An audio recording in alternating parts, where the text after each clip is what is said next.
A very good evening to you once again, and a warm welcome to Diani. Ladies and gentlemen, we have just landed at Diani Airport.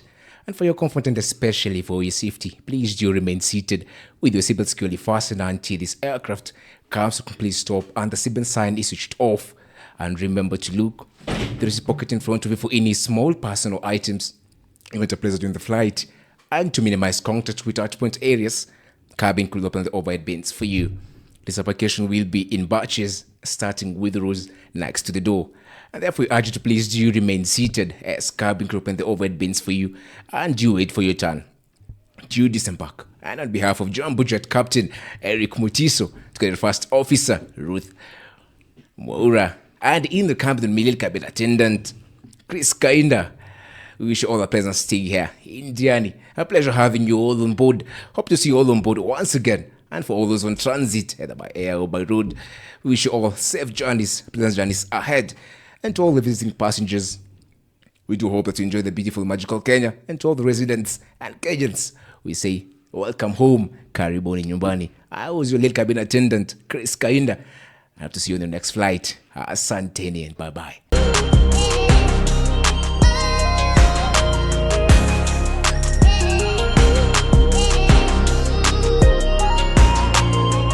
Every other time with Eric, an Airmen episode, a much-awaited episode. By popular demand, I've been hounded and hounded and hounded. Why don't you bring women? How come there are no ladies? Kwani, you're biased. Today I have two special people in studio. Today we're going to be talking about the cabin. We have Ruth Mwaura in studio, season passer, and one of my colleagues, the one and only Chris Kainda is here. How you guys doing first and foremost? We'll start with the lady, of course. Nzuri kabisa. Thank you, Eric, for having me here. Yes. You come very highly recommended. Oh, thank you. I didn't know that until I got the call. Yeah. But I guess this has been a year of blessing for me. So I say yes to everything, then I move on. I move on later. A real privilege to have both of you here. Chris, how you doing? Great, man. Incidentally, we flew today together. Yeah. I was like, hey, Kwani, this guy went to HR and told them he's doing an interview. So we were rostered. So I'm like, what are the chances that we're rostered together? How you doing, man? Great, man. It's a pleasure hosting me here. For backstory, I do Airmen, and I always like to say, and I've been promising my fans that I want to paint a holistic picture, not just flight deck. Of course, I've interviewed a fair share of pilots, but a very integral part of this whole aviation system and the success of an airline. And having worked also with Chris, I've seen the importance of the job. So today I want us to demystify what it is to be cabin crew, to be a flight attendant, the good, the bad, the ugly, and the fulfillment that comes with. So we're going to be taking it from a bit historical, and we're going to be going sequentially. So I'll start with you, Ruth. Talk about your interest into this industry, where it started, how you find yourself being a seasoned 18 years of service, looking so young in this industry. Where did it all start? Okay. Funny enough, but then you'd be very surprised that this is not what I really wanted to do. I wanted to be a TV presenter. But then... here's your chance. Wow. I know.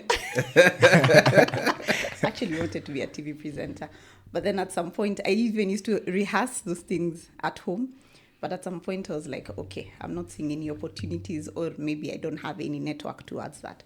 But funny enough, my friends tell me that I had posters of the airline I wanted to work for, and then being a cabin crew. So I just went and researched what did I need to, to do to be a cabin crew. Back then, I didn't know much, and I thought I wouldn't even get to the airline that I am in now. So I started applying other airlines. How old are you at this time? I was 20 years old. Yeah. I know, 20 years old. So anyway, so one day I found this advertisement at the back of the paper, and I was like, why not try? And at that time, I had done the French language. So I was like, this would at least assist me to get in. So I was Parlez français? Oui, je parle français. Yeah. That's all I know for the record. I know it sounds very, very learned, but yeah, that's what. So you actually speak French? I do. I've rusted kidogo, but yes, I do speak French. If it'll give you any comfort, at least I can't test your French. Thank God. Parlez français is my limitation. I was like, don't go too far. But I was going to say, je parle un peu français. Wow. Wow. Okay. Okay. Yeah, So but I your try. back of the paper, you said advertisement. Yeah, advertisement those days. I know Akina Chris won't This is like won't know newspaper. what newspaper. Until newspaper. Newspaper at the back of it. Yeah, so I just applied for the job. Funny enough, 6 months later, they called me. I didn't even have a passport. And they were like, Ruth, you have made it. Bring your papers and everything. And I had nothing. Even when I went for the interview, I went to a place called Mtindo. I don't know where you know where Mtindo is? It's in Buruburu. Yes. Went and shopped. You know where it is, Chris? Yeah. Yeah, I went and shopped for a skirt suit. I didn't even know what stockings were those days. So when I went for the interview, I'm seeing all these guys, these ladies in stockings, and I'm like, and makeup. I'm like, hey, okay, I think I'm in the wrong place and stuff. But anyway, I made it. I didn't have to know anyone. Didn't have to, no connection, no nothing. I just applied and I got the job. And so I figured that everyone at that time knew that you have to know someone to get into this national airline, or you had to. But funny enough, that has always been my story. I never needed to know anyone. I got in and it was life-changing. Go there and talk to Nani. So Yeah, it's a narrative that's strong. yeah. And some people for the guys who joined way before would tell you I had to know so and so, so and so. But mine was quite direct, and for a couple of people, especially in our group, it was quite apply, went for the interview, got it, and yeah, life-changing. And for the young person watching, because there are very many aspiring young cabin crew, both male and female alike, what are some of the requirements that they look at by the time you're going for that first interface? What are they looking at? What requirements are they looking at? You had French as an added advantage. Yes. I'm sure I'd put you somewhere. Yes. So at least you must have finished, of course, your KCSE. Minimum grade right now is should be a seaplane. And then, of course, they look at your height. It should be 5'4", and your weight, of course. Actually, when I went for the interview, I was 1 kg over. So they're just like, how long will it take you to lose this 1 kg? So you're saying... So sometimes if you go and they actually like you, they can give you the time to lose the weight. So As a BMI aficionado myself, yeah. I know all about the difference in terms of the restrictions for cabin are a bit stricter. Yes. I would have had a rough time. Excuse me, oops. That's true. Yeah, they're a bit stricter. Most people think it's because of fitting on the aisle and stuff, but it's not really that. You handle a lot, like the doors. You have to be physically fit, strong actually. enough. Yeah, strength, strong enough. Because even the guys who are thinner won't make it. That's why they use BMI As the metric. as a matrix. Yeah. What about you, Chris? You're relatively new in this industry. So we're having a context of 18 years of experience and about a year, if I'm not wrong. I think I watched you join the company. I've seen you grow within the company. This guy is an excellent, I can testify, he's an excellent flight attendant. How did you find your way to cabin crew? Where did your interest start? Thanks. So growing up, I always had two desires. One, I wanted to become a cabin crew that is, and the other one was a priest. Yeah. Talk about a priest. Because you've told me this before and I was very intrigued. Where does priest and cabin crew, how did that happen?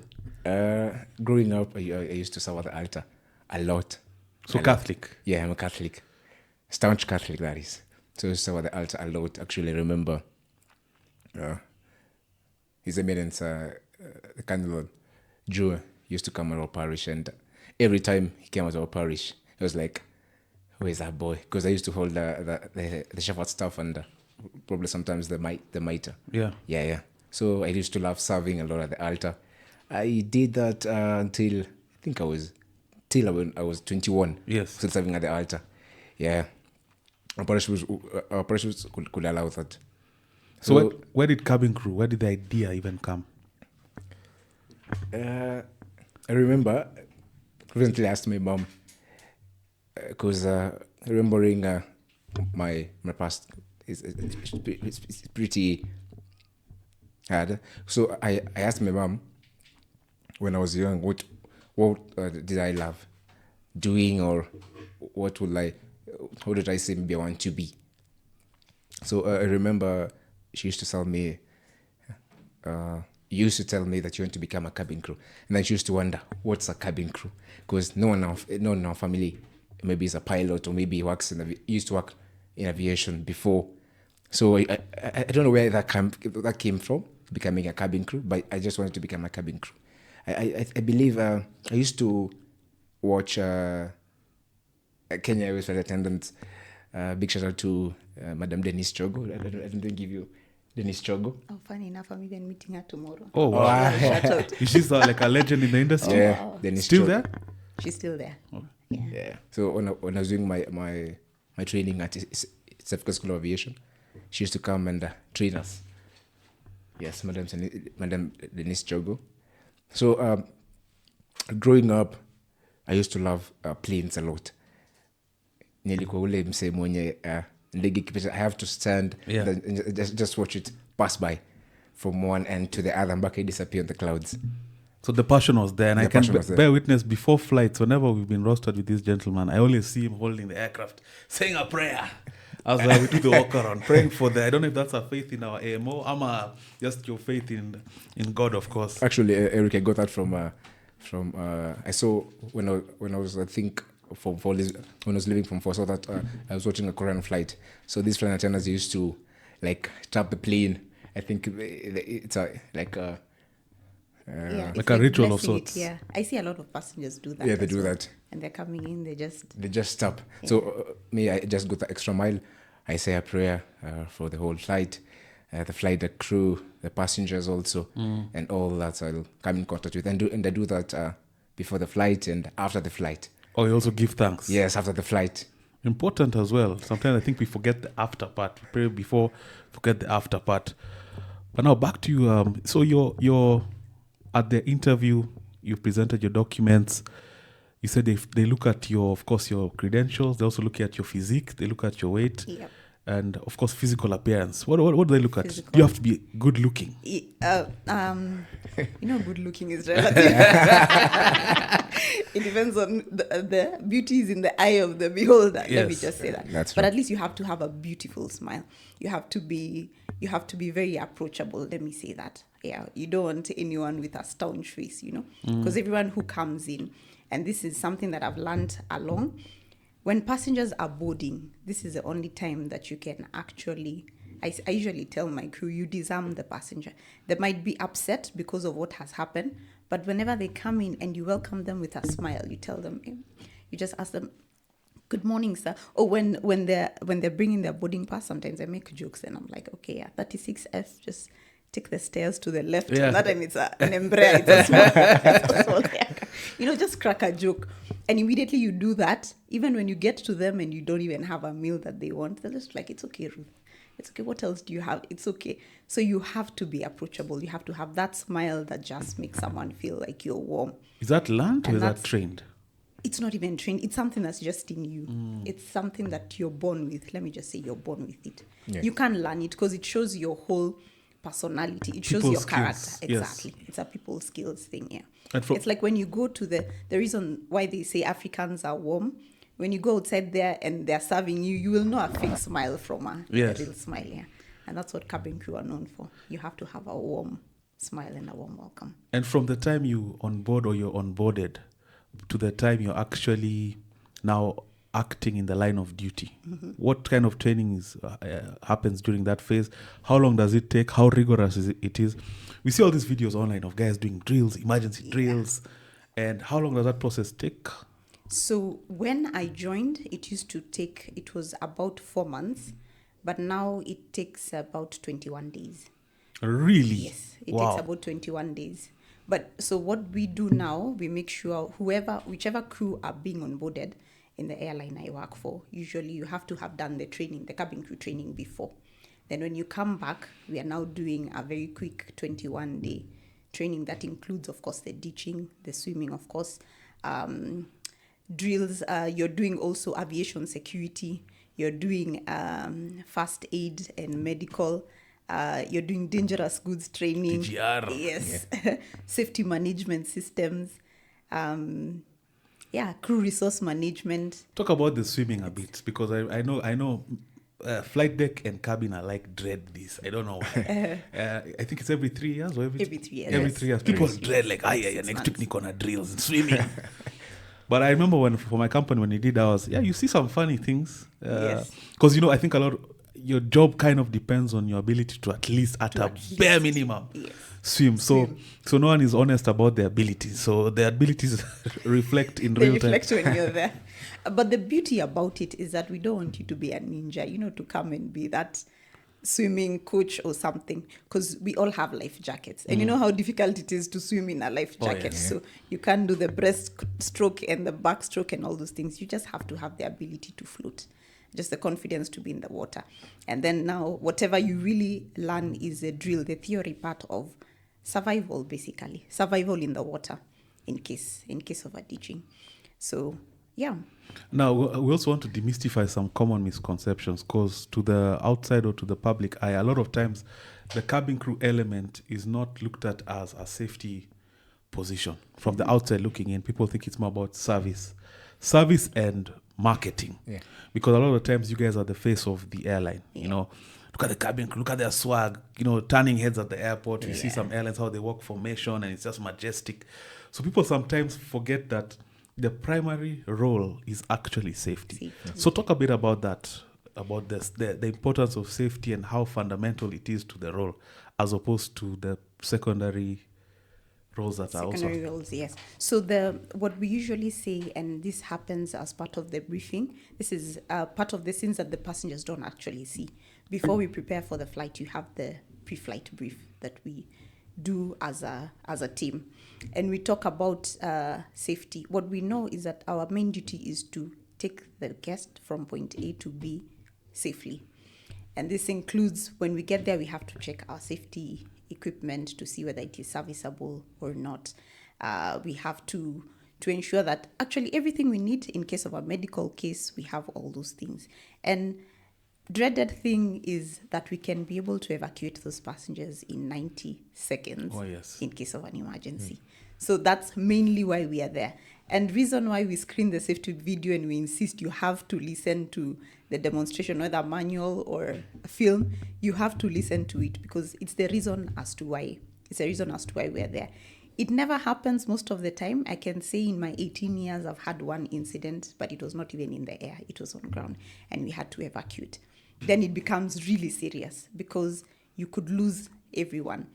And if you lose everyone, then the airline, for the airline to recover from such an incident, it can shut down an airline. When you look at airlines like Pan Am, one incident can shut down the whole airline. That's why it's very, very important that we focus on safety. Service, of course, it will come in because it's what most passengers look at.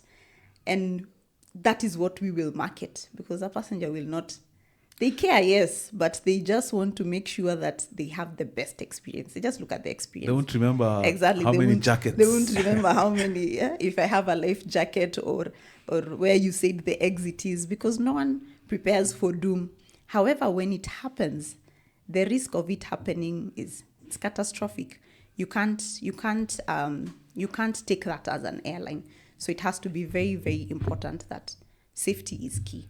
So personally, what do you do? Because the routine of our industry and how our work flows, it's very easy to enter automatic mode, where things can easily become generic. Yes. You're just ticking boxes. Have I done this? Have I done that? Have I done this? How do you consciously remind yourself that this is actually safety first on a personal level? Like how do you keep yourself in that zone? So number one, in the morning, not even in the morning, the night before, for example, if I know I have a flight the next day, I have to prepare. I already know these are the, and me being in charge of a team, I cannot be laissez-faire and just be like, let me get there. Chris is here to endail me. I have to prepare the team for the worst case scenario. That's how we work. We work from the worst, look at our risks and put in the mitigations that we have in place. So now I prepare, I give people positions. I know this person will work here, depending on their rank. So when I get on board, we now then have a safety brief. Usually safety, security, then service. So you'll have a safety brief. I'll actually ask the cabin crew safety questions. Like, for example, if you hear the pilot say brace, brace, what will be the command that you'll give to the passengers? Because you don't want the pilot saying brace, brace, and someone is shouting, seat belts off, shoes off, You all want to shout the same command to the passenger. So my priority is that I am here to evacuate the passengers in 90 seconds. So what will I do to prepare? What will I do to prepare the crew for that? Commands, very, very important. The other thing, you have to make sure that the crew are fit. So you also ask them, are you fit for this flight? If you see any crew is not fit, they're not well rested, of course you have to excuse them. You have to excuse them from the flight. But usually most crew will come in fit, so they will tell you, I am not okay. So depending on why they are not okay, then we assist each other. Yeah. So once you ask those questions, then again, before takeoff, personally, there's something that you do called your 30 seconds review. So once our pilots say, cabin crew, take your seats for takeoff, you now start asking yourself, have I armed my door? What is the mode on my opposite door? Do I have an able-bodied passenger? These are passengers, yes, who will help you in evacuation of the aircraft. You ask yourself, am I overflying? Where am I overflying? Are you taking off from water? Are we going to land on water? What are the outside conditions? Do I expect a ditching? Do I expect a crash landing? Such questions. So with that, then now you ask yourself, what commands do I expect from the flight deck? What commands am I supposed to give to the passengers? That way, then you know you're prepared in case of anything. I think that's such an important perspective for the viewer to understand that behind the smile, behind the glam, behind the will you have wine, will you have beef or chicken, there are all these things going on in cabin crew's mind. It's all about safety primarily. Yes. But Chris, talk about your experience. You joined 10 months ago, and from the time you started your training to actually now being a line flight attendant, how was the training for you? How was that new experience? And how has flying as a flight attendant been for you? For me, I always had that passion of becoming a crew. So for the training, I'd already done training at Southern School of Aviation. So I was familiar with what crew is, what becoming a cabin crew is. The training is not easy. For all those trainings, except CRM, dangerous goods, is not easy. You have to have a pass mark of 80% and above, but it's also a learning experience. I think I believe when we're about to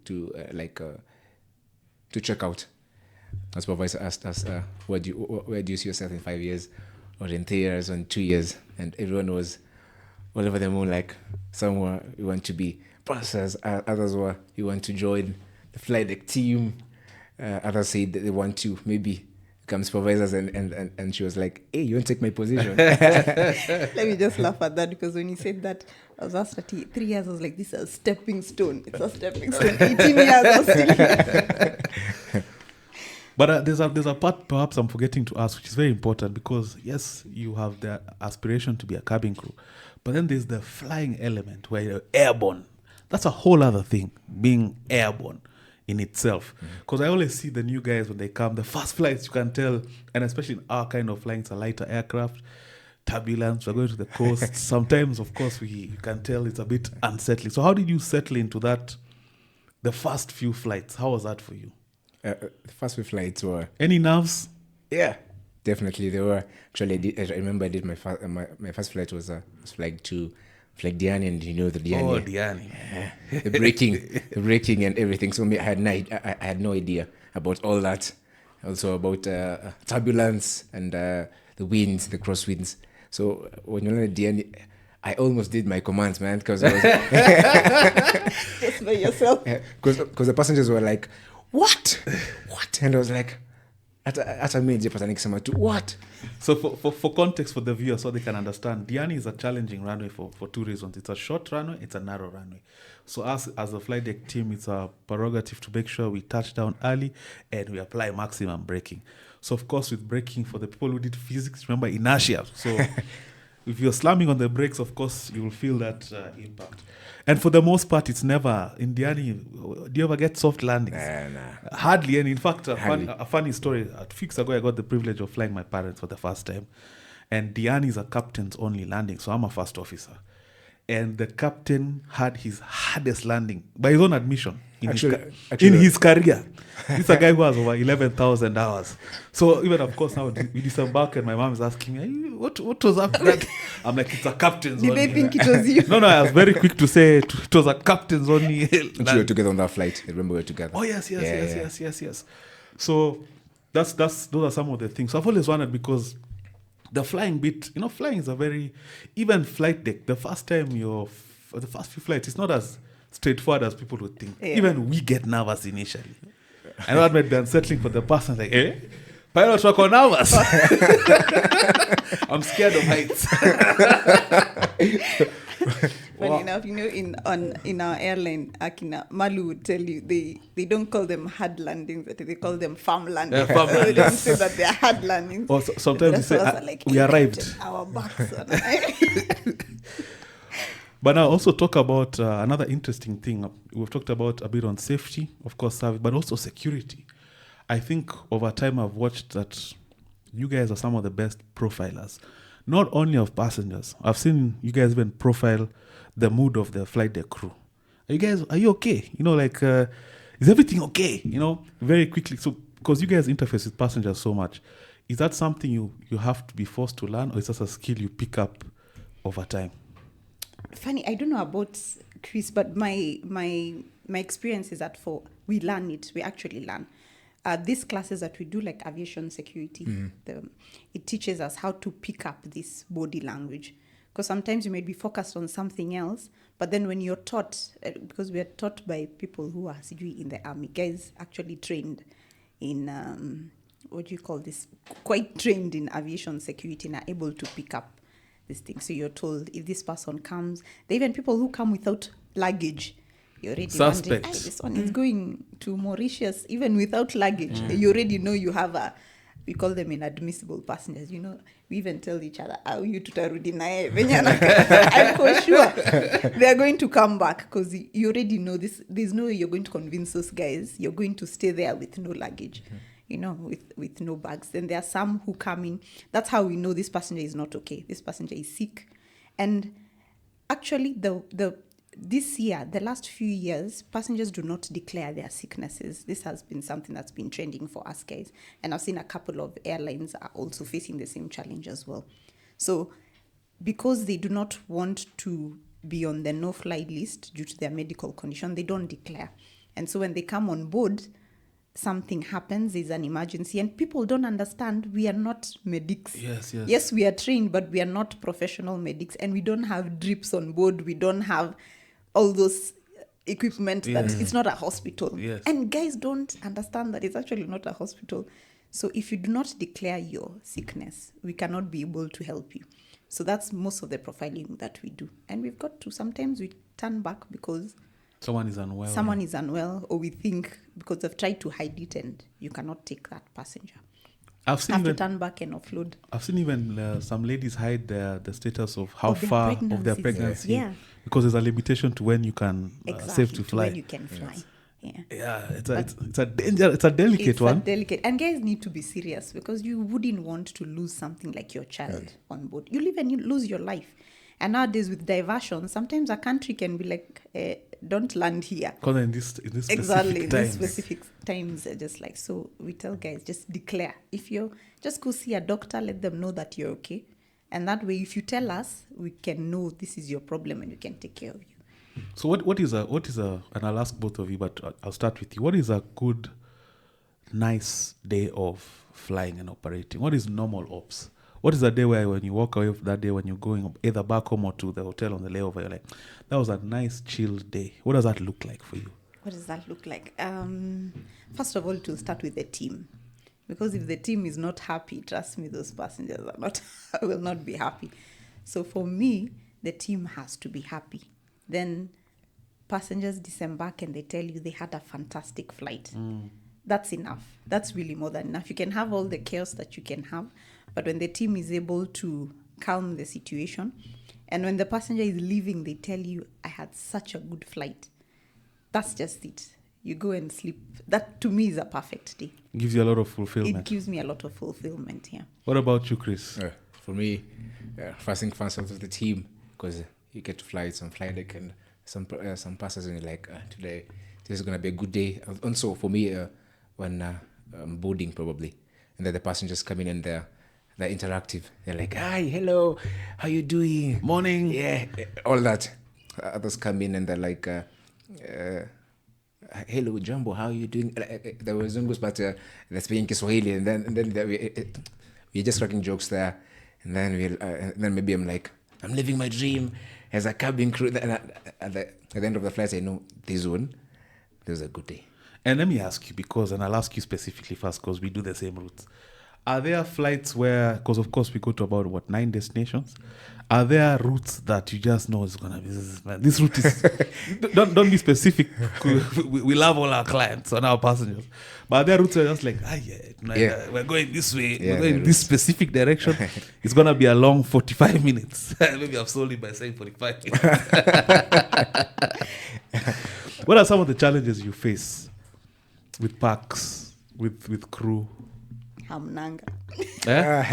We have plenty. There's some specific people we call hamnangas. Hamnanga Taska. Hamnanga. Anyway, go ahead, Chris. I think for us, as we board, for me, when I'm boarding, personally, when I'm boarding, and then I'm all like, hey, Jumbo, welcome aboard Jumbo Jet. And then there's nothing from the passenger. Unalengwa like, hey, yeah. And then it's not 1 or 2 or 3 or 4. It's like the whole team. I'm like, man, Kwani, what's happening? What's not happening? And then also, and then I'm like, maybe it's an early morning, so everyone, they just want to get to the aircraft, get to the destination. So I have those hopes, maybe after the flight. And when I'm there, pleasure having you on board. Hope to see you on board once again. And they're still doing the same thing. Crickets. They're just leaving. They're leaving the aircraft. There's no bye. There's nothing. And you're there all smiling. Yeah, for me, that's it. Do you guys ever feel stressed, of course, again, without being specific, when you see specific flight deck crew? Like, you're like, today we're with Nani. It's going to be a long day. Yeah, for us guys, yes. Yes, yeah. You see someone and you're like, but now, and this is a difference between being just a cabin crew and being a passer. So what I noticed that when you're a passer, you have to align your team. Before you proceed, just describe what a passer is for the All right. audience. So the passer is basically the lead in the cabin. So after the captain, then you have the first officer. If there's a second officer, of course, second officer. Then you have the flight passer who's in charge of cabin services. And then after that, you'll have the assistant flight passer who's in charge of economy. And then you'll have the flight attendants follow. So passer, you're the lead in charge of cabin services, in charge of cabin safety. And of course, you take you take instructions from the captain, rather. Yeah. So that's what a flight passer is. So flight passer is very different because you create the mood for the crew. The same way I'm saying at, hey, you captain, the same way Chris will be here saying, hey, your passer. So you create the mood for the cabin crew. So you have to leave all your issues behind and know your work is to motivate. Because you're alone. If you do not motivate this crew, trust me that the passengers are also unhappy. So you have to motivate the crew from wherever they are, bring them up, give them, if you need to tell them they're beautiful, their nails look good, they have good makeup, do it for the sake of the passengers. Teamwork makes the dream work. Exactly. So they're actually warlord passers. Yes, they're warlord passers. There are people who come in and guys don't even want to work with them. You just know this one today. Yeah, kiss. Don't say that name, but you're just like, hey, you Leo. Some will even work according to how a passer works. There are some who are safety oriented. They will know, hey, Uyuku, we are not joking with safety today. There are those ones who are laissez-faire. They'll just know, today, here we are doing less work than we usually do. And then dependent on the passer you are with, that is how people will work. So you have to actually decide what kind of a passer do you want to be. And when you have perhaps a not so positive flight deck lead on a flight, and you're of course the cabin lead, how do you balance those energies? You have to be, as a passer, you have to be different. You cannot be fighting with the captain. So if he comes in and you'll have to make him smile, go ahead and do that. For me, it works. For others, they might say something different, but trust you me, they'll have a very hard day if they do not want to do that. Yeah. Personally, I have never had any issues with any captain. Why? Because I know if this is the name that they like being used, I'll make sure I use that name, And the flight just goes on well. You just have, there's a way, I believe in disarming people. I have that thing of disarming people, by the way. Everyone thinks Ruth is always a happy-go-lucky person. So even by the time you make me upset, You've really tried. You've really tried. It never works. I'm like, for the betterment of this flight, today you want to be called sir, we shall call you sir today. And because this is every other time with Eric, a platform full of freeness and honesty, what are some of the things flight deck can do better, just to better make your work easier? Because sometimes perhaps we are just not doing our best to accommodate, or we could just do things a bit better. What are the things that grind your gears that we do sometimes? I feel sometimes, you guys, if there are guys who keep secrets, it's flight deck. Guys, I felt like for us guys, they can fight in that flight deck. Then after that, they're like, guys, how was the flight? And you're like, hey, communication. You guys want to know our stories, but you won't tell us yours. But mainly it's communication. And I think since we started CRM, it's helped. But sometimes we feel like you guys are so focused, yes, on landing that aircraft in case of an emergency that we feel like you forget the rest of us.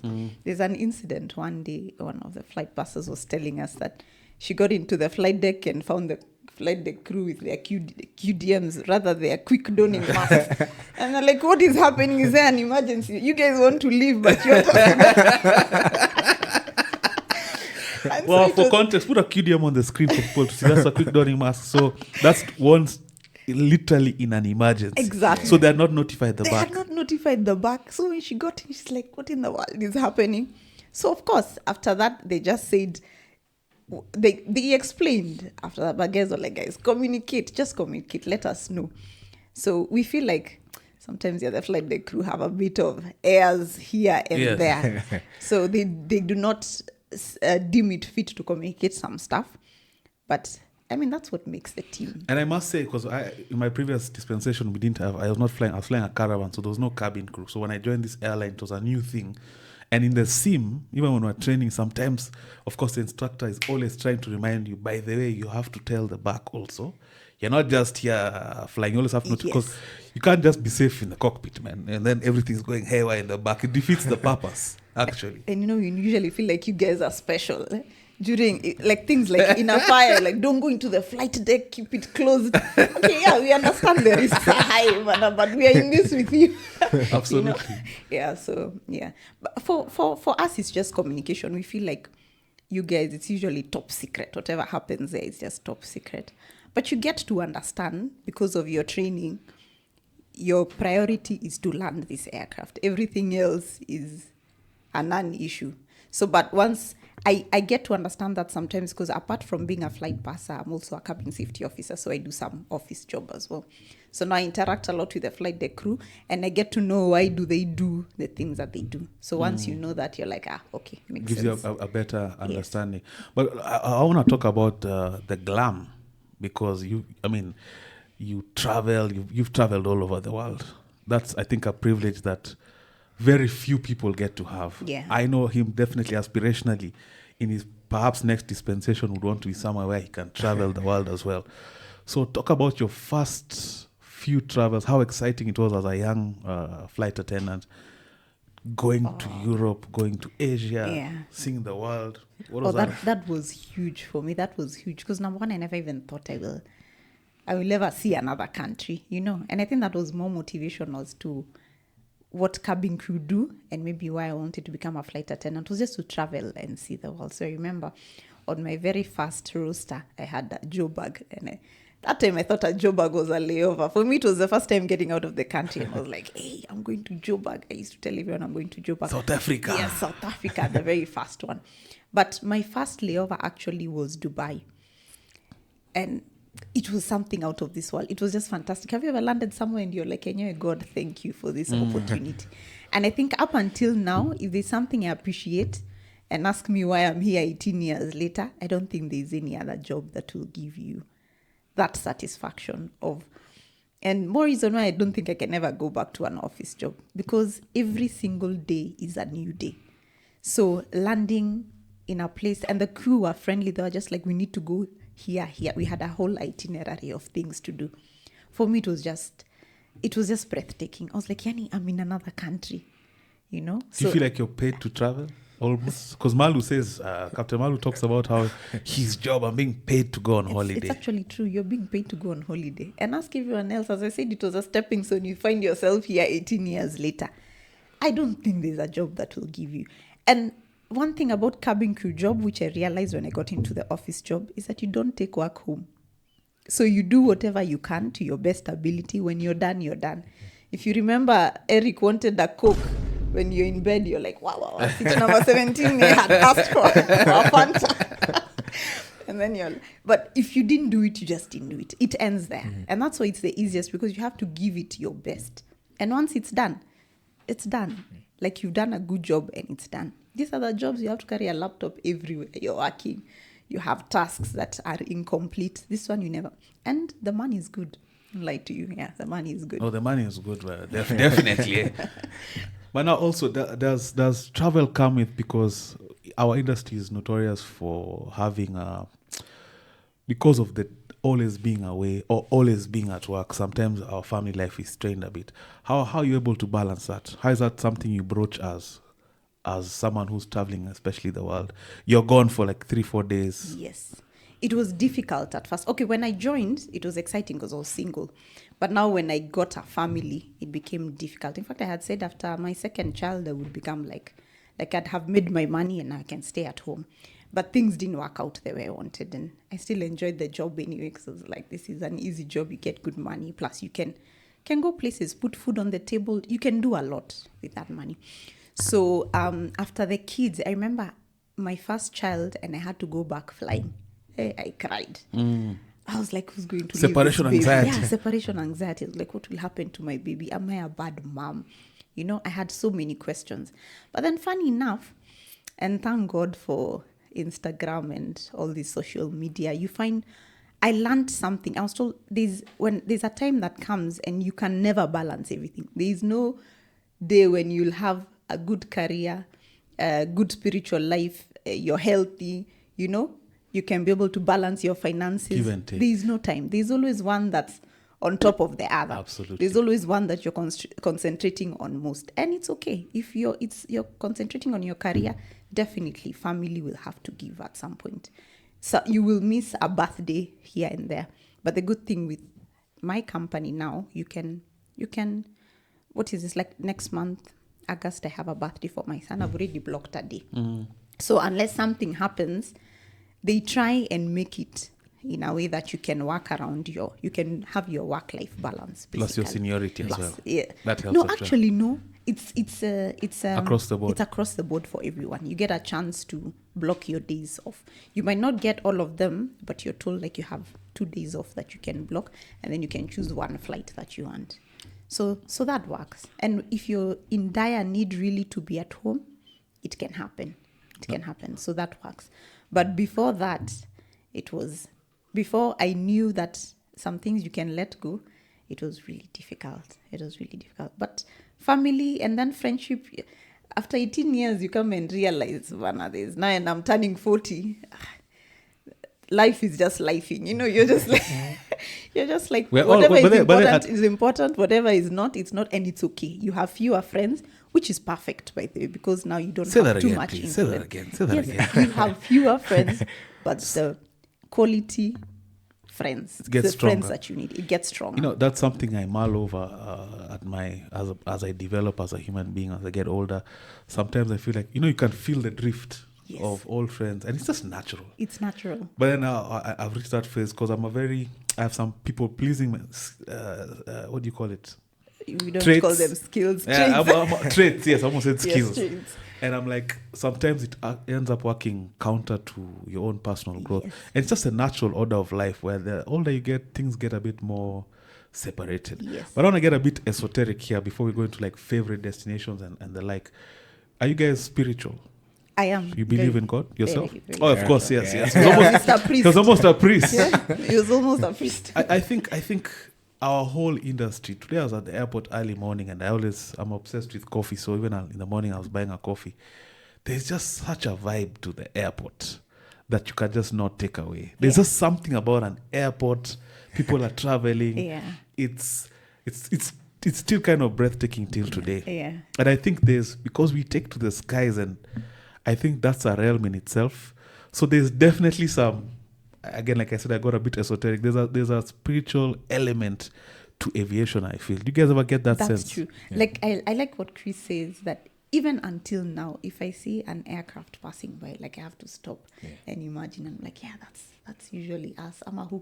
What are the cabin crew doing there? You know, like, what are do those pilots know they're the ones flying that? Like, do you ever think, like, if someone would capture a picture of you landing, all the time, would that still make you feel so? Absolutely. Yeah. And I remember when like I was not yet where I wanted to be because of certain things, and you see a plane flying, and you're like, I can't wait.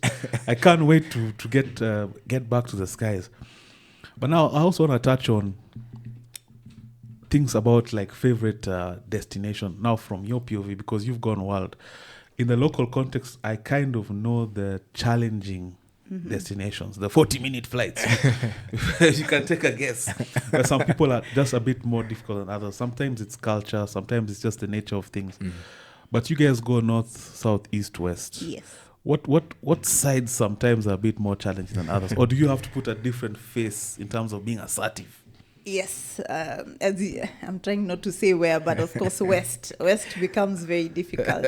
Yeah, but what I like about also people in the west, yani mnamalizana hapo, you know, they tell you what is wrong, you deal with it, and you're done. You'll never find a letter later on at, oh, we didn't like your service, they tell you what you need to correct, and you correct there and then. Yeah. So once you learn, and that comes with profiling and experience as well. Once you learn these are the guests we are expecting, then it becomes so easy. And then there are others that you're not going to talk to like that. You're not going to be that assertive, because those guys will sue you. And sometimes they'll just tell you, no, it's okay, Ruth. I'm okay. I'll be fine. Yeah. After that, a month later, there are 2 pages of how you did not help, and now they want to sue the airline and all these things. So you really have to sort of profile your passengers. And and that's part of the things also that we brief. You will tell the crew, especially the new ones, when you come, so that they don't fall into these traps. You'll tell them this is how these guests are. So in case you find this challenge, please feel free to hand over to someone else. So they'll tell you, no, it's okay. But make sure we write it down and we report. Because once you report, at least the company can reach out to them way before, or at least they'll know how to go about it when that complaint comes. And what about culturally? Because some cultures ladies are not really so front-facing, and especially leadership in terms of the ladies telling me what to do and how to do it. Have you ever faced such challenges, and how do you navigate that? Funny enough, no. I think there's a thing when guests are traveling, they somehow just respect authority, because they know you know what you're doing. And it's also dependent on how are you saying it. If you're assertive enough and you have your facts, then they will definitely listen to you. Chris, have you ever had to be stern? Because I've never seen you in a stern demeanor. Have you ever had to be stern with a passenger? Perhaps you're walking through the cabin and you see something you don't like, and you've had to like be assertive. For the 10 months, not really. Not yet. Yeah, not yet. Have you seen someone having, like maybe your passer on a flight having to be assertive? Yeah, I've seen that. There was a passenger who we were on a straddle flight deck. So we were about to take off. Then there was a command, cabin crew for takeoff. And then this passenger just stood up. He was like, no, the aircraft is too hot. I want to disembark. The flight deck crew, they have no idea this is happening. So the passer... Oh, then that time you were probably lining up. Yeah. Yeah. Actually, we were on the waiting bay. So the passer stands up, checks out the conditions, and then she weighs. She's like, we still have some time. So she confronts the dude, and it's like, I'm so sorry, kindly, but you have to take your seats. We are about to take off. The cabin cooled down slowly, but finally it would cool down. Yeah, but and the dude just sat down, and he was all calm all of a sudden. Yeah. So that authority sometimes it's actually respected. Yeah. It's actually, something comes to mind. I remember when I was young traveling, I remember a lady telling her, it was a West African traveler. He was causing a bit of commotion. I just remember, gentlemen, have your seat. And that stuck with me because he sat. Immediately he sat. Like I remember that lady switched from her Kainda was so polite to now just gentleman, but she kept the gentleman. Yes. have your seat. And I remember he sat down. He took the command. But you guys ever see passengers who have a fear of flying? Can you ever spot those out? Yes. How do you spot that? So most of them will tell you because they will want. So sometimes there's some who will even want alcohol. They're like, I need to take a shot of something before I go. And you tell them, no, you won't have alcohol. But you assure them from the beginning. You're like, you'll be okay. You'll be fine. Nothing to worry about. But you have to keep checking on them all the time. Bruh, Connect Coffee is now sponsoring the podcast. Amazing brand, bro. And honestly, it's been a game changer for the podcast as well as my workflow, man. Everything's up, homie.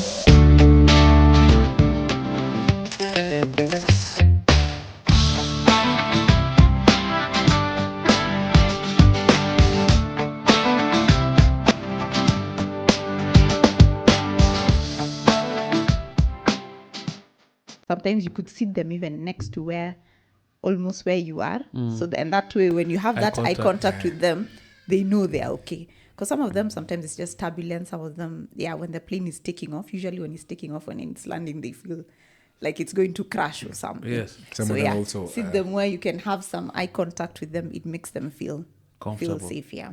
Some of them? Some of them also they hold on the armrests.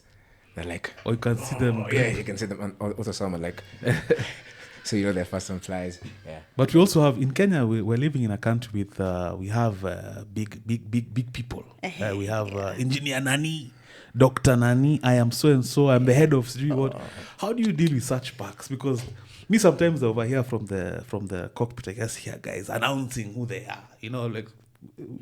Who cares? In this context, we're all just packs. Sometimes, at the back of our heads, we are like, oh, you don't know who you are? Would you like to be reminded who you are? But you can't say that, So you're just like, oh, you're just welcome. Oh, my apologies, Honorable so-and-so, because you just do it because that's what you're supposed to do. Because there's some people who want to be recognized. Yeah. When they let you know, you just apologize that you did not know them and you address them as that. If they're happy, I'm telling you, if you want to be called a goat, for you to feel good, you go ahead and do it. If that's just what, at the end of the day, I want you back. And I think that's something that we have to understand. At the end of the day, I want this guest to come back. And in 18 years of service, you've definitely seen a whole, probably from the highest level of maybe short of a president, from highest ranking officials of all kinds, I'm sure. Yeah. And that's the other thing that's really amazing about this job, because you get to meet people you never thought you would meet. I've flown with a former president, such a cool guy. Like, you get to serve, I can tell you even his favorite drink and what he likes. What is his favorite drink? I don't know whether I should say No, here, please but do. he likes the Black Label sound a lot. He just loves Black Label, and if you serve him some lamb chops, perfect, with some sauté potatoes, good with that. I always say very cool guy. that guy, first part of the reason, despite his whatever people will say about the misgivings of his governance, we don't need to get into that, but the way his demeanor was permeated through the psyche of the people, which for a president, you must aspire to have a warm demeanor. You must. It doesn't matter what you're doing. It You could be pilfering 6 trillion, Yes. but you are the word to say. Somehow it just Exactly. enters the psyche of people, and I think that's something maybe our current guys are struggling a bit with. That's true. And who was I talking to about the other day? And I was saying that's exactly what emotional intelligence is about. That you have to be able to learn. It's like a psychology thing. You have to be able to manipulate the people in a certain way and drive them to a certain direction. So if you have that sort of demeanor, even if you're selling me sort of like a lie, I'll buy it at some point. Yes. And I'll just be like, I'll just trust you because 5 stadia. Yes. I'll just trust you. But at the end of the day, I'll be like, what? You just have to do that nowadays. With the kind of people that you have, I feel you need to work on people's psychology. You need to play around with this thing and show people that you care. Sometimes even if you don't, at least show that people that you care, then work around whatever you need to work around to go at the back. Again, in 18 years, there have been many seasons of the airline you work for, the good, the bad, the ugly, the coming back to its former, what's the favor of sorts. Like, I feel like there's a resurgence happening on that side of things. So navigating those different ebbs and flows, what's the POV from being not only a cabin flight attendant, but also like a flight passer, someone in leadership?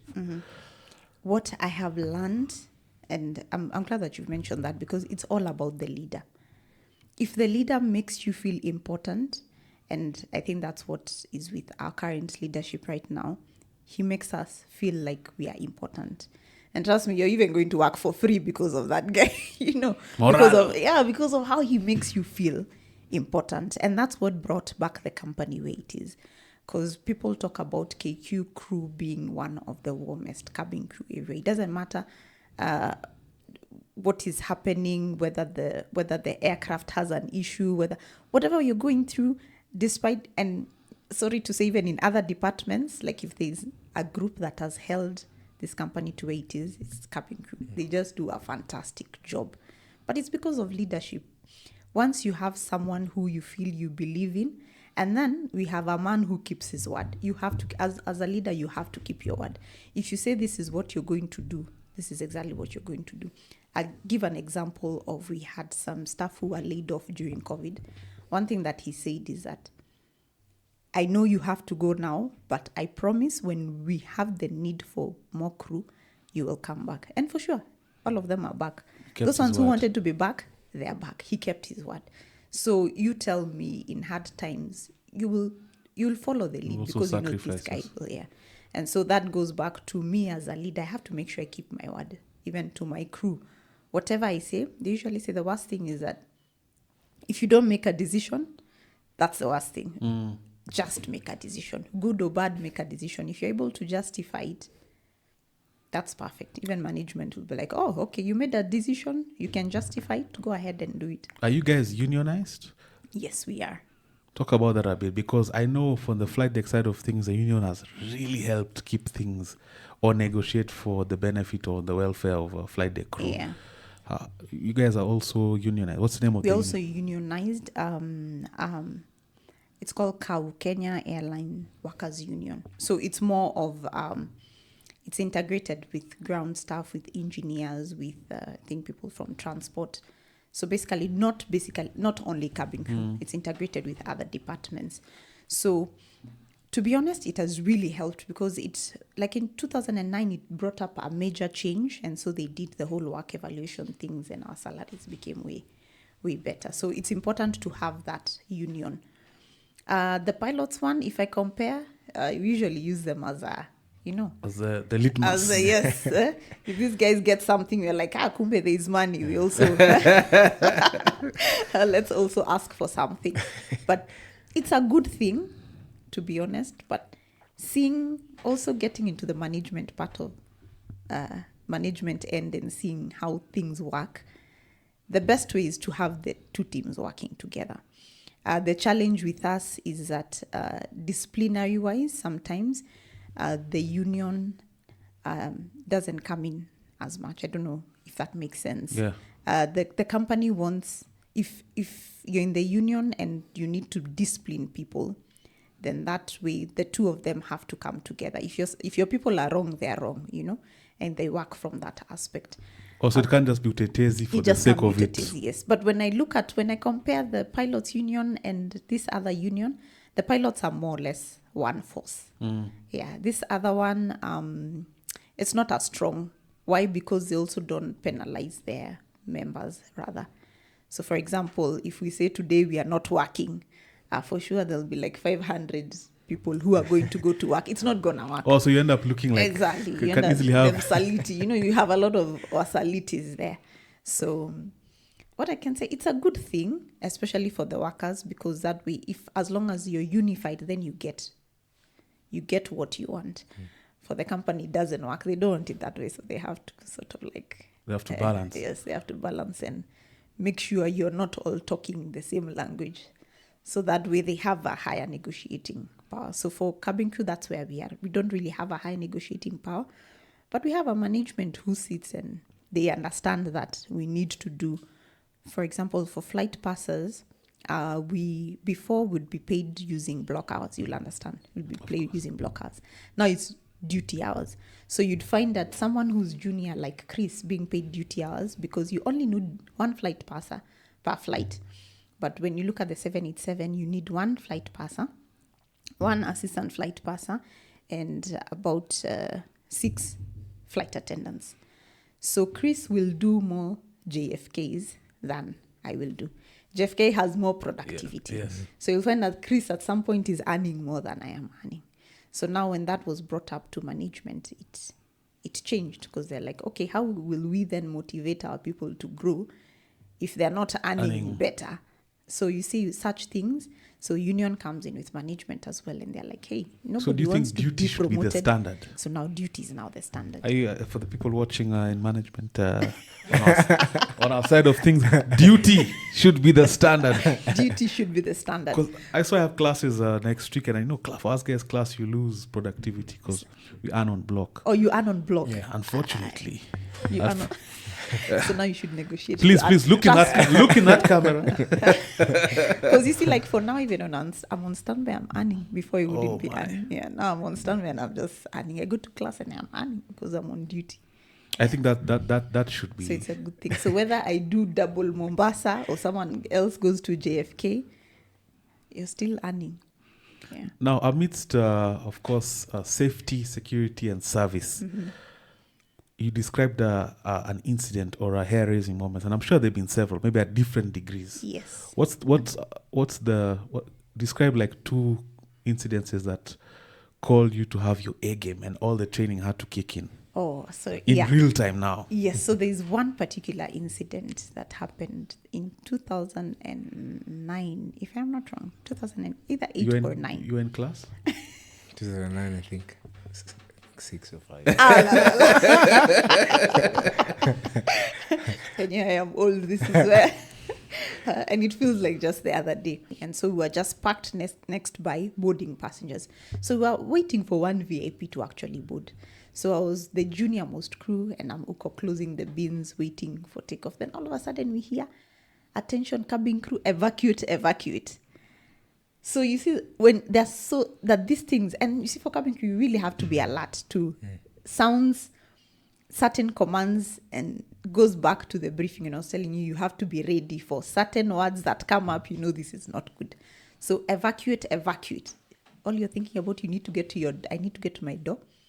Open, and you're on ground, so we have not armed the slides. My viewers will understand what arming the slides is, but it's preparing the door for an evacuation where the slide fully deploys. Put an aircraft with slides deployed Exactly. for the audience to see. But I never knew that passengers actually know what evacuate means. And so they started picking their bags from the overhead bins and they're running to whichever direction. So at that time, I ran to the back. And when I got to the back, there's only one other flight attendant. The flight attendant who was in charge of that particular door, which was 3 right, was all the way at the front, so she could not make it at the back. So I had to arm that door and open the door, and the slide deployed, and the passengers had to slide and get out. So some of them came with their bags, so you had to throw them outside and then tell them, jump, slide, run away. But at least we managed to evacuate everyone. And usually you try to got hurt. get people to leave their things. Yes. But us human beings are sentimental. Oh, my power bank. Goodness. Like my power bank. I'm at the shopping that I did. In fact, when they get to the door, you just look at them and you're wondering, what are you doing with this big bag? So you have to throw it outside the aircraft because they can't slide with the bag. And people don't understand because you will damage that slide and then the other guests are stuck in the aircraft. So at least we managed to evacuate everyone. So reason why we evacuated is because they rammed into the building and there was a lot of fuel spillage. So very high chance of a fire. Yes, a fire. So yeah, that was it. We had to ferry back the aircraft. Some passengers, we ended up, I think, we lost one passenger because they fell really badly when they got to the ground. But at least everyone else was okay. We had to ferry the aircraft back to Nairobi. And after that, I noticed my adrenaline just kicks in. I never think about, like later on is when we sat in the aircraft and you're like, what in the world just happened? It plays back in your head. It plays back and you're like, what? Does that live with you till today? It does, because I never forget. And that's why I always tell the crew, just be prepared for anything. It doesn't matter where you are, just be prepared for anything. The other incidents have just been medical cases where you just have a passenger convulsing in the aircraft. Some of them just collapse. And, they're quite traumatizing because you're thinking this person is going to die, Fortunately, I've not had any guest die, but we've had a couple of people who've experienced deaths on road. It's not a good thing because if there's anything you never want life to live. Unfortunately, it's very unfortunate. You're just like, this person needs to make it. Yeah. Have you seen anything in your tenure so far, safety related? Could be an incident with also like a medical. Is there anything you've experienced? Yeah, I've experienced quite some few, but Talk about at least one of them. one of them. There was one who came to the aircraft. He was very fine, looking okay, very healthy, and then all of a sudden he comes to the back. Man, I've cut myself. This is airborne? Yeah, we're airborne. I've cut myself, and I was like, nini inaweza kuwa imemkata hapa ndani kweli? So I'm trying to look for all the that's can maybe cause a cut, and then he's like, at the moment he's bleeding, the hands are bleeding, and then I'm thinking, hey, this person can die, and I'm like, hey, mtu anaweza kufa huyu. So you PK kit. Actually, it's a first aid kit. First aid kit. It's a first aid kit. So I went to the first aid kit. That's when now you remember your first aid, whatever you taught in class. So it just remember first aid kit. Actually, that was the first time I bring the first aid kit after class. Now airborne. After class, move the first aid kit, and then you do the dressing and everything, and they're okay. And then you just inform the purser and the flight deck team. Yes. So you actually got to experience now what you actually train for. Yes. I keep coming back to I'm not trying to make you old, you're seasoned. Yes. But I keep coming back to your tenure, because in your tenure, again, there are aircraft that have unfortunately been lost, and of course that comes with fatalities. And I've always been curious, because of course that's the worst case scenario. Exactly. Because sometimes I imagine in a company like where I work, it's such as intimate, we know each other so well. Yeah. So when something like that happens, and you know some of these people, how does that affect you? For the audience, what I'm talking about is like an airline loses an aircraft to a crash, and of course fatalities are usually attached with that. How does that affect you? Because I can't imagine. Now that I'm inside an air, I can't imagine that. I know, like the things that I think about first is what were the crew thinking, like what were their moments before they lost their lives. Sometimes you think, like I remember when I joined in 2007 and the crash in Douala happened, and I asked myself, and some of them are people who joined in 3 months, like 3 months in the company, and you'd hear stories of before it crashed, some of them had gloves on, and you're wondering like what really happened, what was at the back of their minds, like what's the last. Funny enough, I asked myself, like, what's the last thing that, if it is me, what's the last thing that I will say, and this makes me work differently, because even at home, before I leave, I just want to make sure I hug my kids and I am okay with, because you just can't, like your one day will be the last day. I don't know if it makes sense. It can always be the last day. You don't know if you're going to come back.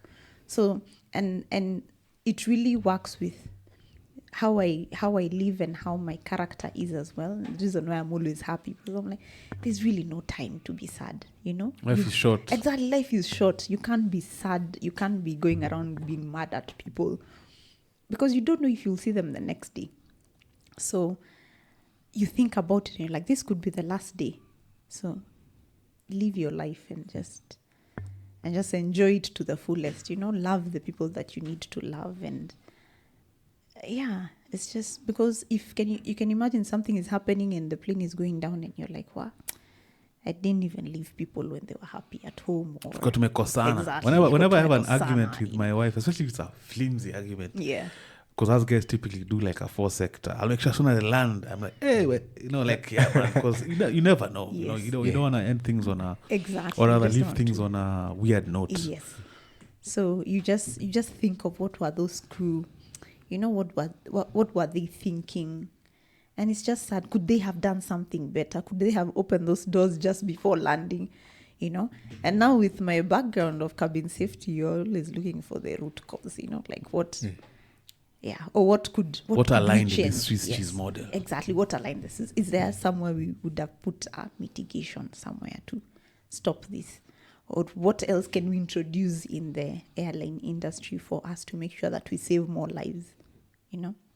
But it's always, there's just no answer to something. You're just like, I hope it can crash and people just survive, you know? Yeah. Are there incidences you've watched world over? Like I remember recently was it a Delta or an Air Canada?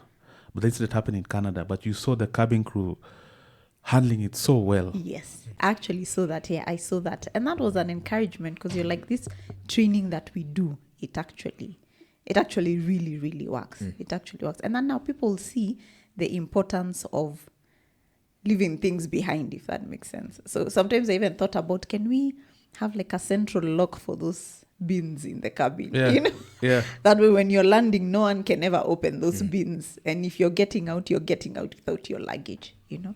Because that, and then what can we do to sensitize passengers as well on the do's and don'ts? Like we need you to get out because they don't understand that a fire, that aircraft can burn within 31 seconds, you know? It can burn within a few minutes. There's a famous, I don't know if it was Air India, where they managed to land and then they died on the runway. Yes. From asphyxia, Hypoxia, the smoke. Yes, the smoke. After imagine, and if you know, for the flight deck point of Imagine, view, after to be able to landing. pull off a landing during a fire, you're a hero. Imagine. Then you succumb because of evacuation processes and all of that. So it's always a crazy thing. But on a lighter note now, I want to get a bit lighter because you guys see a lot. And I'm sure you see a lot of funny things. Yeah. Like, what are some of the funniest things you've seen in your tenure as cabin crew that either parks are doing, either parks are not doing? Things you've seen left, things are cut, like temperaments. What are some of the weirdest, funny things you guys have encountered? We can start with Chris. For the 10 months I've been flying. Actually, I love flying a lot. And just to get back on the incident you had, the one you deployed the slide. Yeah. Actually, I was in kindergarten. Oh my I was in kindergarten. I was That thinking makes about me it. feel so good. Your season, not all. It's Our season. Well, getting back on the point is some passengers just come in, and I remember I had a very good time with the passenger. So I was just doing my head count, and then there were these guys I think they're from Italy, and I was like, I know I only know how to say hi in Italian, like good morning, and I was like, buongiorno, come si chiama? Good morning, how are you? And then they were having a photo together. So accidentally, I was like telling the other passenger, one of them, and then I was in the photo. So or you bombed the picture. yeah. Oh, I do that a lot. So the dude came and was like, "What the cruise?" Then called me. He was like, "Come." Then we had a very nice photo together, and that just made my day.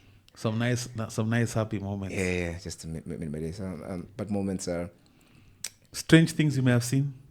strange things. An interesting thing. The reason I bring this up, I've been told sometimes you guys also have to spot things like maybe a lady's traveling, maybe she's younger, and a guy is there trying to spit his game, and maybe she's not interested. Wow, yeah. And you have to kind of intervene. Oh, that has happened to me, yeah.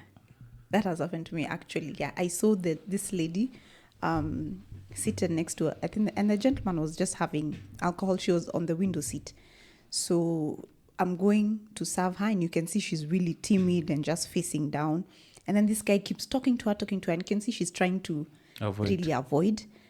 Yes, but I did not notice until the other passenger came and told me, hey, I've seen this guy trying to touch the lady. So now I went back, got her attention, and I was like, excuse me, miss, I have something for you at the back. Would you like to come and take a look?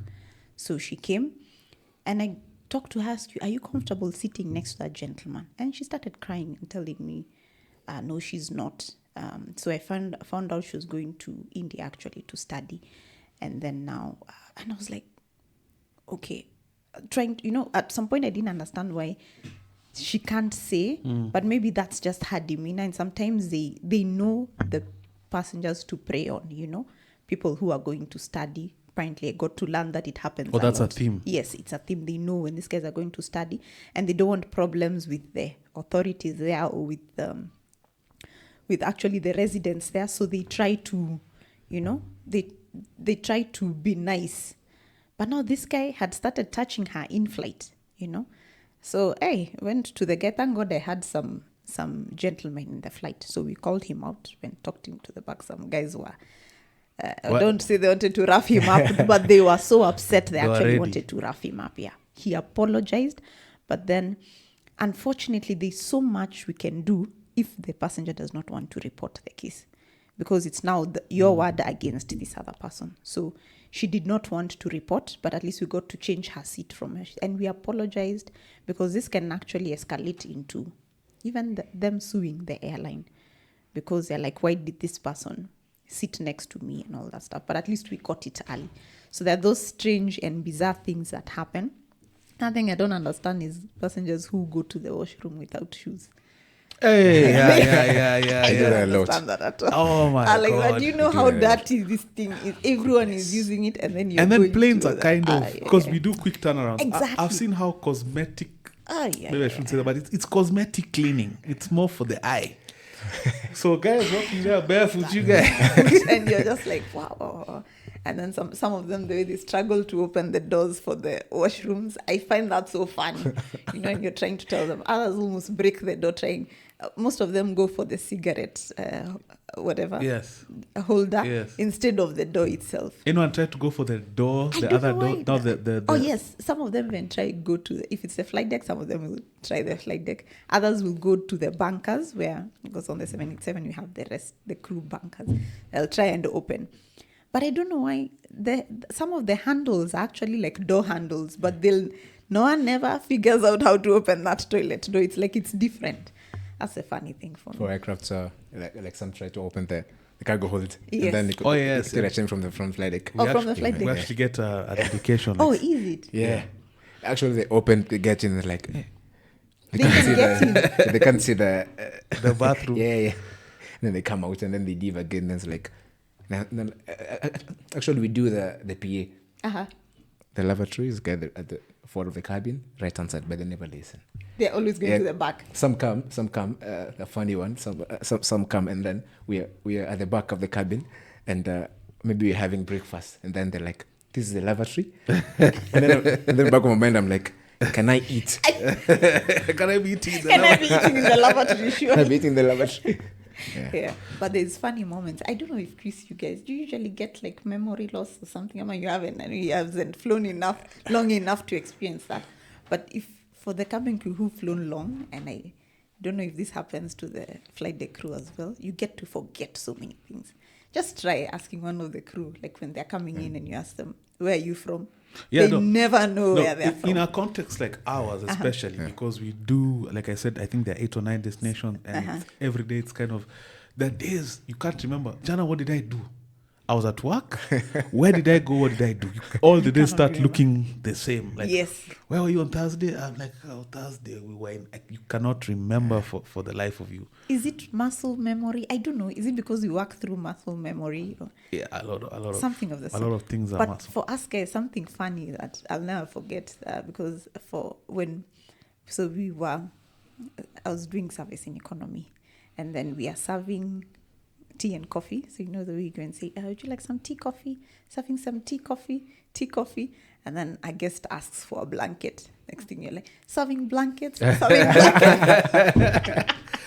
you bring up an interesting dynamic. In fact, it's good you bring this up about, of course, there's a different classes.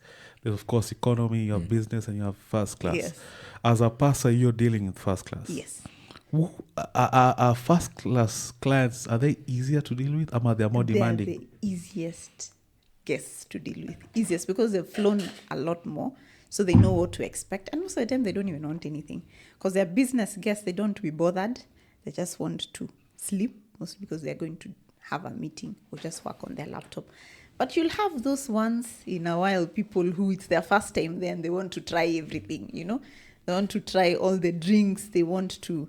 So we'll know these ones are not really frequent flyers. Plus, some passengers are interesting. Someone will buy a one-way to LD and they know their rights now.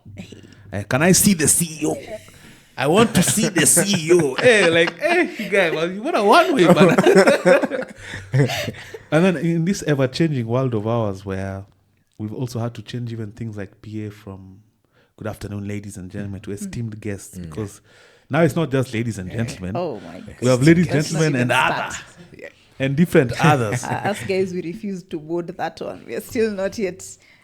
We are still. You're not yet contemporary. We're still not yet contemporary. But these are people who still do travel. Yes. So culturally, sometimes, how do you navigate some of these things? You have to be very, imagine accommodative. You have to be accommodative, but Is this your brother, sir? No, this is actually.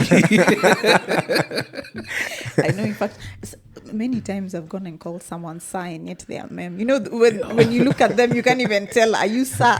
Are you they? Are you, you don't even know how to address them. So you have to find a neutral way to do it, or you go straight to the point, crack a joke, and then you just go straight to the point to what you're asking. But formally, we haven't really recognized it, if I may call it that way.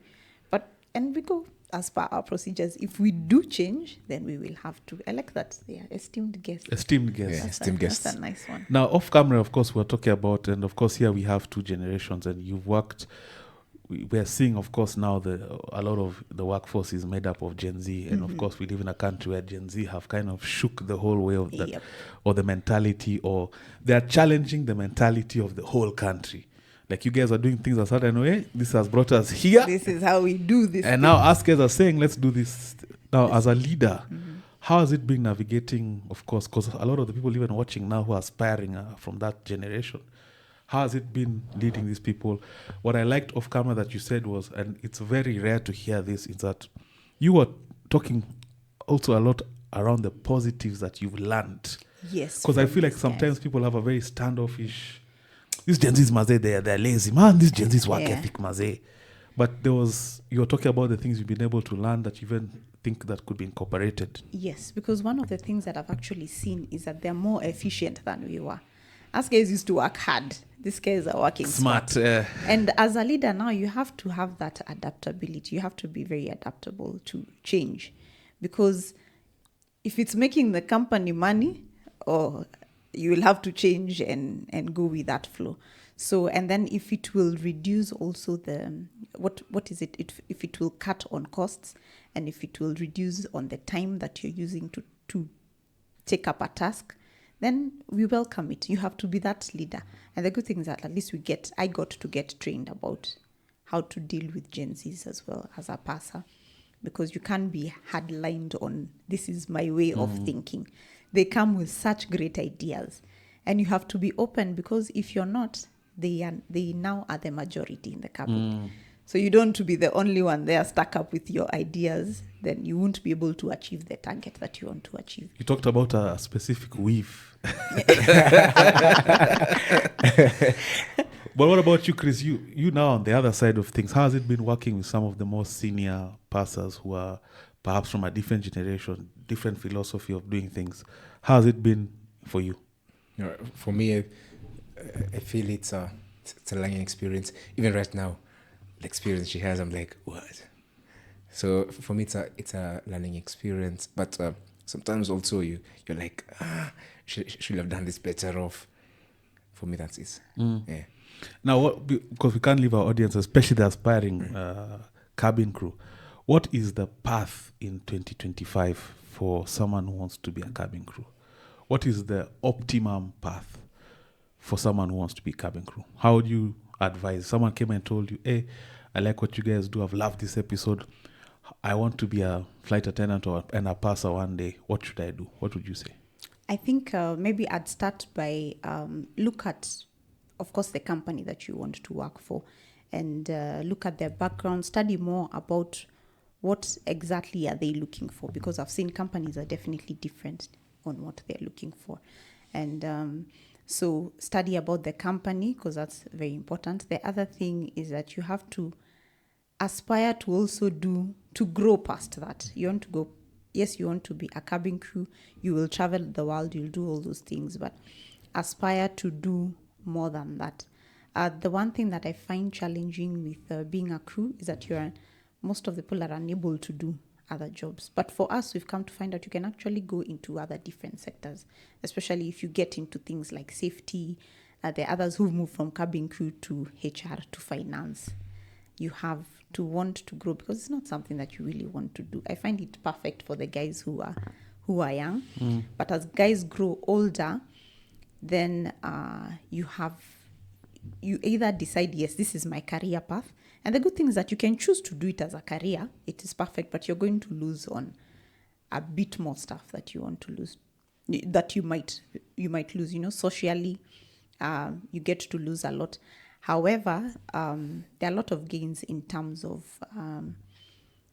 putting food on the table, finances. You can raise your whole family based on being a cabin crew, So there are ranks that you can grow to. There are positions that you can get after that. So you need to don't look at it as if it's just traveling. You will travel, but you need to aspire to be more than that. And there are guys who can grow. There are people who've grown to other things. Because I feel like not many people know cabin crew who have become other things. There are cabin crew who have become pilots. I don't know if you have. Yeah, we have one in our company. Yes, actually. you have one in your company, yeah. So some people think about cabin crew is just cabin crew, but no, it's a step into very many other things. So at least be adaptable. You have to be very approachable. You have to, of course, be very warm. Resilient as well, I'd say. Yes, resilient. I think aviation in general. Yes. If you're in any version of aviation. Yes. I mean, we get some crazy shocks. COVID. Yes. Oh, yes. COVID. Talk about COVID by the COVID. What? That was, I think, one of the hardest hit industries by far. Hard, yes, because you didn't know if you're going back to work or not. For me, it got me when I had just gotten my last born, basically. So I was at home just with my child. But there's that fear of, will I have a job? Will I be laid off? Am I part of the list of the guys? And you're like, okay, what else will I do? Apart from being cabin crew, what else will I do? And I think it goes back to what I'm saying. People forget to study. They forget because they enjoy this job so much that you don't want to study for anything else. And so you find yourself getting stuck where you are. So yeah, that was an eye-opener. I was just like, hey, I need to start diverting into learning other things or going into a different department and seeing what they do. Because at the end of the day now, if I'm not flying, I can as well do another job. And that opened now the dual position that I do. So if I'm not flying, I can come back and do this other job. You've ensured somewhat you and your personal job security. Yes. And what schools would you guys recommend? Like someone right now who maybe just finished high school and they're like thinking, okay, I want to do what these guys are doing. Where should they go for like school? Pride Center. Oh yeah, Chris Pride mentioned Center. Pride Center. Also, East African School of East Aviation. African School of Aviation. Is Pride Center a sure bet? Yes, it is. Actually, for KQ, you have to have gone through Pride Center. Okay. So they're not going to take you if you haven't gone through Pride Center. It's hard for you to come in directly, and unless they're in dire need of cabin crew. But and why this started is because they used to other companies to poach a lot of crew. I'm talking about Akina Etihad, Qatar, Emirates. They'd poach so many crew for. So these guys are like, hey, Kumbe, we are such a good training ground. And you're like, why don't we make money from this? And so then if you come in through Pride Center, if there are any openings in KQ, you're definitely getting it. Yeah. And what are some of the pitfalls you would advise the younger guys to not fall into? Because I'm sure you've seen people come and go as well. Oh, yeah. It's good that we've talked about that, because I was even going to ask Chris, like, you guys have a lot of, especially now it's drugs and alcohol, especially drugs. And now it's drugs that have been just not ingested in weird ways, Rectally. I'm joking. Exactly. Actually, that is exactly it. It's exactly. So you can't breathalyze. You can't breathalyze. You can't breathalyze. So Chris, are you high right now? No. he's a priest. Very sober guy. He's high on Jesus. So that's actually now becoming a thing. It's a problem. So unfortunately, we've been losing like almost 5 cabin crew a month 5 a month? 5 a month because of gross misconduct, and that includes alcoholism, drugs, and then misbehaving. Admittedly, and my viewers know my story, I have someone who struggled with alcohol addiction for many years, and I was able to, thank God, overcome. Oh, wow. And I know the struggle that comes with, and I think there's a lot of people are not aware. By the time they're starting, it's all fun and games. And I'm imagining you enter KQ, you're a young coming access, you're traveling, the glam, it's very easy to get caught up. And that thing can take you on a wild ride. I lost almost 15 productive years. I'm just catching up now to myself, So it took me on a detour. No regrets, because it has kind of formed who I am today. Yeah. But I'd always just say, if you're starting, maybe you just started this job and you're young and you feel like, hey, maybe I'm turning up a bit much, close that up before it gets into something that you cannot even control. Exactly. Because five a month is a lot. 5 a month is a lot. It's a lot. And I think it comes with at least we try to train even Kabinku who are coming in. I think Akina Chris were told about the pressures, the peer pressure, Yeah, and because the only people you'll find that aviators hang around other aviators. Why? Because you won't find anyone else who's off on a random Tuesday on Wednesday. And the only thing that they're doing is drinking. Yeah? You guys, the only thing you're doing is talking about that landing. Juicy as in the BXB. I forgot to wake up flap 3. I don't know, but for us guys also, it's the same thing. You hang around the same people. You go outstation.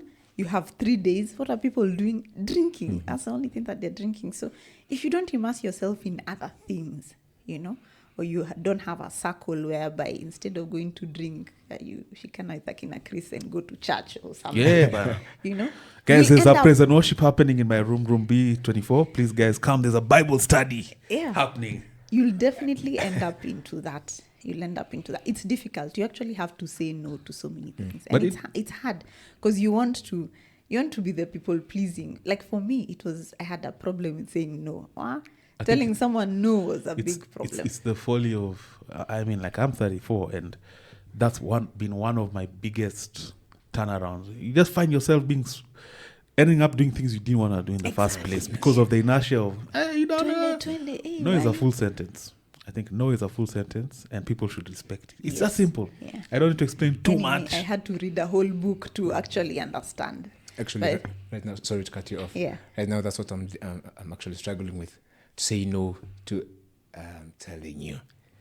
Also, some pastors, they know when they fly with Chris. Yes. Chris can say no to nothing. He'll accept everything. To the pastors watching that have been harassing Chris. Don't take advantage, man. Because people do take advantage of. They do. Kindness. I mean, I've seen in the workforce. Kindness is literally taken for weakness. Yes. That's correct. That's true. And then you won't be able to handle. I think the thing that has also taught me I'm not there yet, but I'm getting there. Because when I got into the office space, you're given so much to do, and you're saying yes. Then you're like, I have a lot of by Monday. Finish. By Monday. Deadline is on Monday, yes. Like, what? I haven't even done anything, and you say yes, and by the time and then it makes you feel like you're, like you're, what is this? Like you cannot be able to complete tasks. Like you're not good enough, basically. Yeah, but it's because you've taken too much than you can actually chew. But you talked about more than just people are doing more than just, because in our generation it was more of like booze, cigarettes. If you're really crazy, weed. Yes, if you're really crazy, like the wild side, you're like, wow, you smoke up. Now you're saying things have moved. Things have moved. Guys are doing a lot of drugs. I don't know even what type of drugs, because. So are you finding people high or? Yeah, or you're with someone, like I'm with Chris. The next, after 1 hour, Chris is picking up the PA and announcing that we are landing. And I'm like, wow. I'm like, what? Ladies and gentlemen.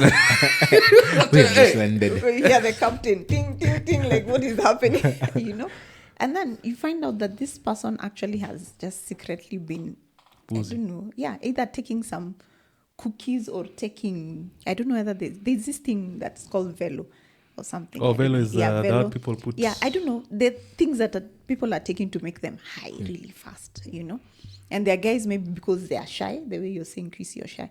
There's some guys who'll be like, let me just take this so that I can be able to interact with passengers, so that I can be able to work Have better. the confidence. Exactly.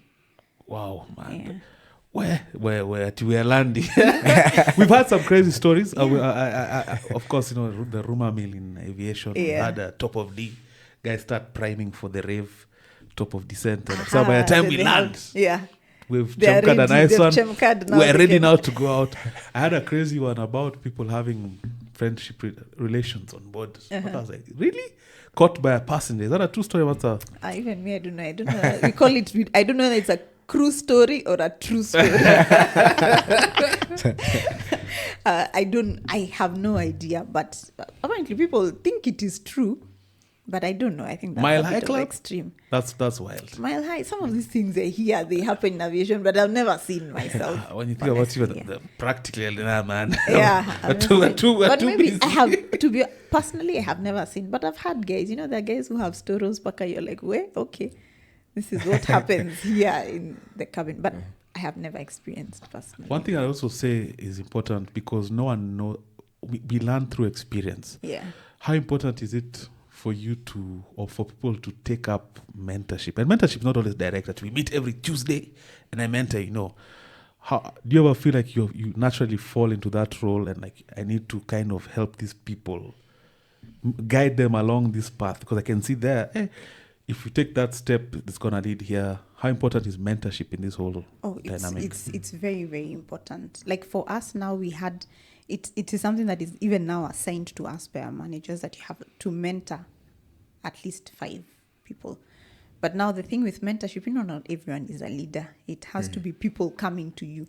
Like Chris has to be very comfortable to come to me and tell me, hey, there's this thing that it's going on, that is going on with me, or how have you made it into this space?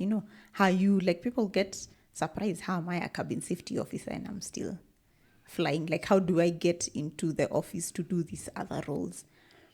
So at least that for me gives me a platform to talk to people and tell them, you don't just have to fly only. There are these other parts that you can do, do dual duties, do all these things. So it's not something, you cannot call yourself a mentor. People just have to spot you, and they see you and they want to be where you are. And then naturally, now you find yourself just mentoring someone. And is flying still important for you? Because I tend to see a trend where people get office side and now I'm office, man. Flying is not for me anymore. And like Malu said, for me, flying is getting away from everything. Like for me, that's the holiday, When I know I have too much work on this other side, I'm like, man, I need to go back fly. I need to go back fly. For me, it's the therapeutic part. It's like that free holiday to the beach, you get to walk, to go shop, to go do something else. It's just fantastic. And then now you also get to, good thing with our company as well, you can do extracurriculars, like you see, I told you, like now on my off days, what I do is that I golf. Like, oh yes. You have to find something else outside there. That's a bit bougie, though. Yeah, you're like, I'm going to play around. Funny enough, that's what most people think. But when you get into it, of course, it's expensive.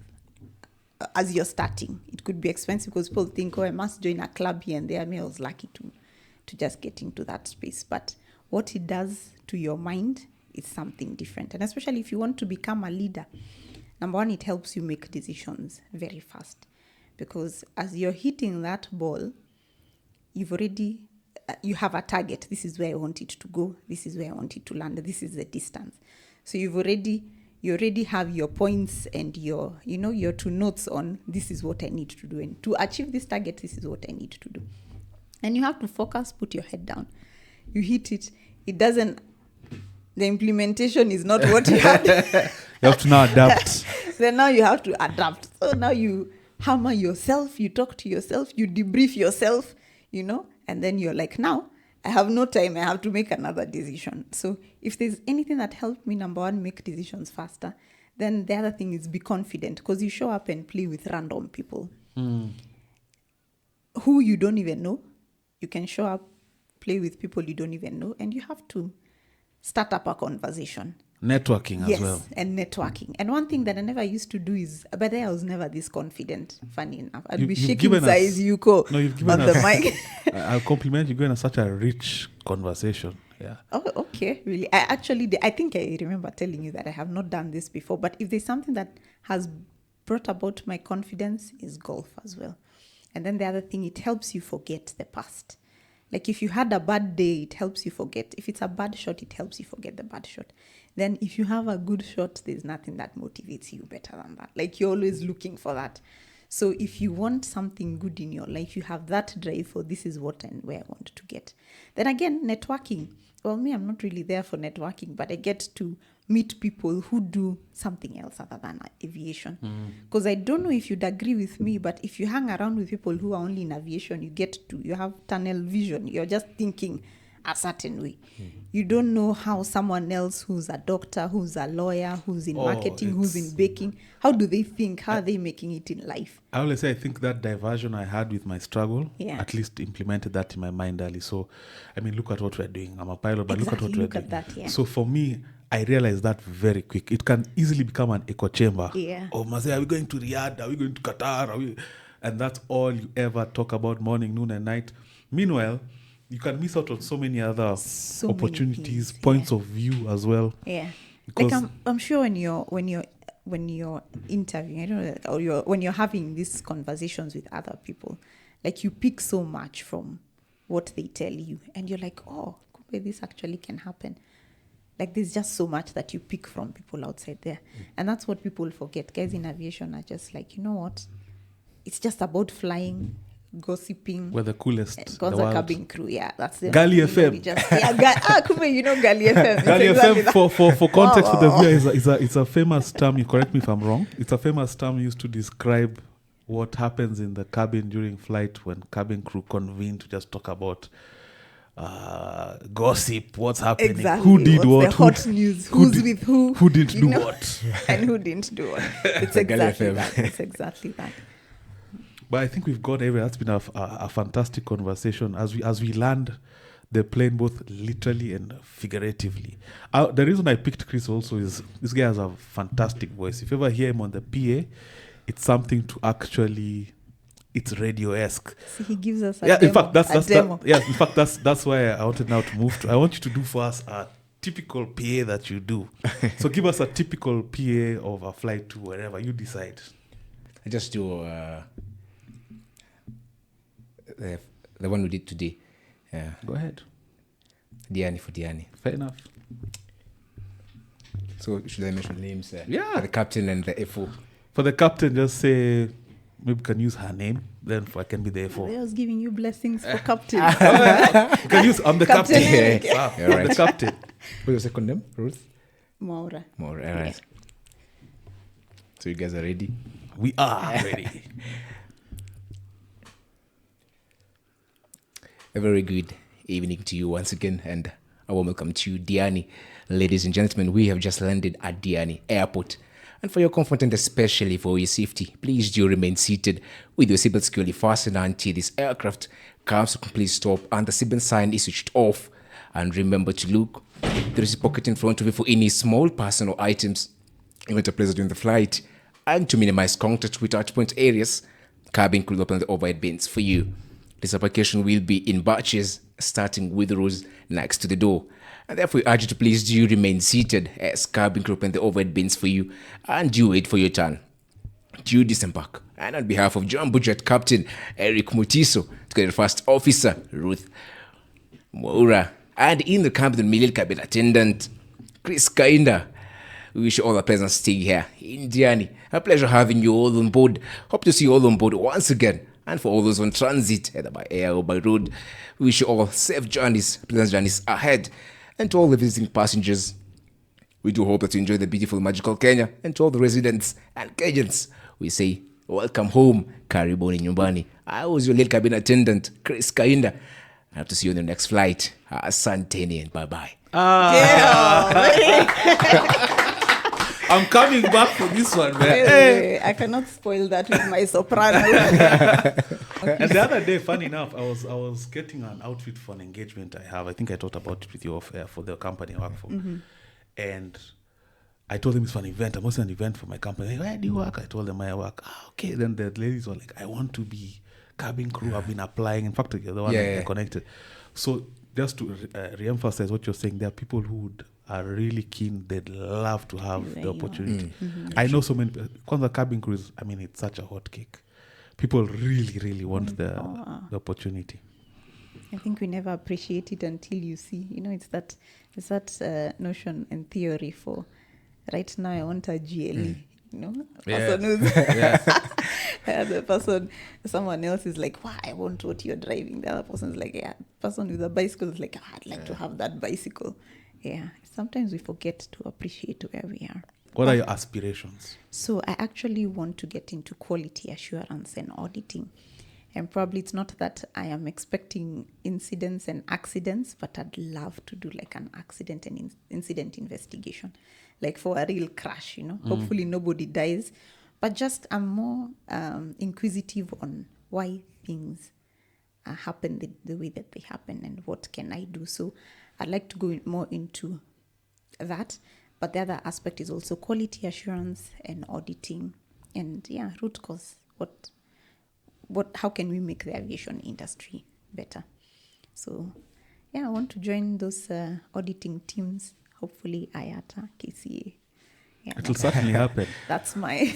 And a parting shot for, I always allow the guest to give a parting shot to the audience. I bet you a lot of, like I said, aspiring cabin crew watch this, and aviators are like, and people who just like aviation, even if it's from an outside view. Just a parting shot on life and some wisdom for the every other timers. Yeah, maybe for me, what I'd say, if there's one thing that has lived with me, there's a phrase that says, take the first step in faith. Like, you don't have to see the whole staircase.